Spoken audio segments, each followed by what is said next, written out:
In early 2020, the COVID-19 pandemic was making its way into every corner of the globe, changing the lives of virtually everyone on the planet. Yesterday, the World Health Organization declared COVID-19 a pandemic. We are going into a heightened state of readiness to protect Minnesotans. This set the stage for restrictions, including school closures 2 days later. The increasing restrictions and closures affected all Minnesotans, but the impact was devastating for people with disabilities as services were cut or reduced.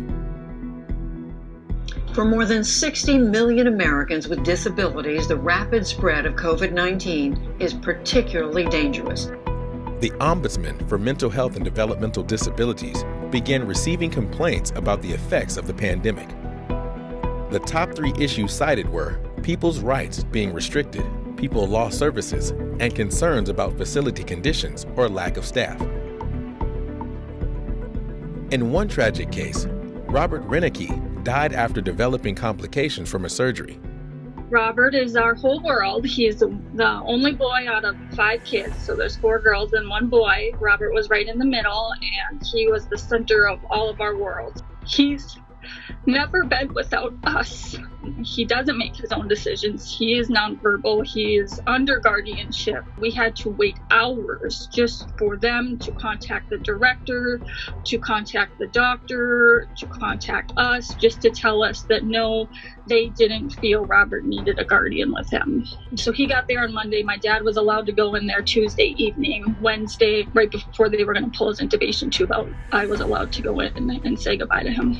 As difficult as losing him is, I have that comfort knowing that I kept my promise to him. I always promised him that we would always be there. He would never be alone.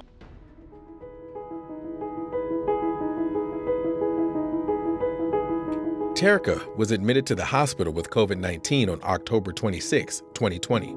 Her kidney shut down and she was put on a ventilator. But by December 10th, she was on the road to recovery. And on January 5th, 2021, she was able to go home. Are you happy to be home? Yeah. According to the New England Journal of Medicine, a study of 65 million patients revealed that having an intellectual disability was the strongest risk factor in presenting with a COVID diagnosis and the strongest risk factor for mortality other than age. When education services were shut down on March 18, 2020, many experienced regression. My name is Shaletta Brundage. I live in Cottage Grove, Minnesota with my 4 children ages 13, 7, 6, and 5. 3 of them have special needs, and I'm charged now with not only working from home, but working to educate my children as well. I'm struggling like many parents, like thousands of us. We can't be mom and teacher and special education provider and ABA therapist and speech therapist and occupational therapist and physical therapist. Oh, and at some point I gotta be a wife to my husband, gotta clean the house, gotta cook. And you know what? At some point I have to have some time for me. In addition to education services, day programs were also closed on March 18, 2020.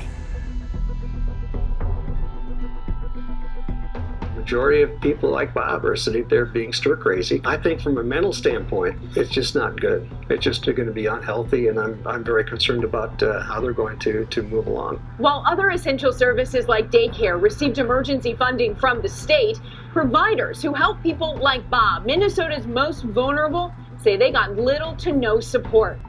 We shouldn't throw people away, and that's what happens when we don't have programs like this. And right now, people with disabilities are being treated differently. The very thing that gives so many people purpose may not be there, and they're able to return. Alicia Carr worries that some people don't fully understand why they're being asked to stay home. And that's what this is taking away, is independence for most people that can't walk or talk or whatever. In response to these conditions, Governor Tim Walz remarked, "I can only imagine the difficulties of families as they were trying to juggle staying in housing, an eviction moratorium, challenges of students with special needs, all the things that came. In this space, we're not doing all we can."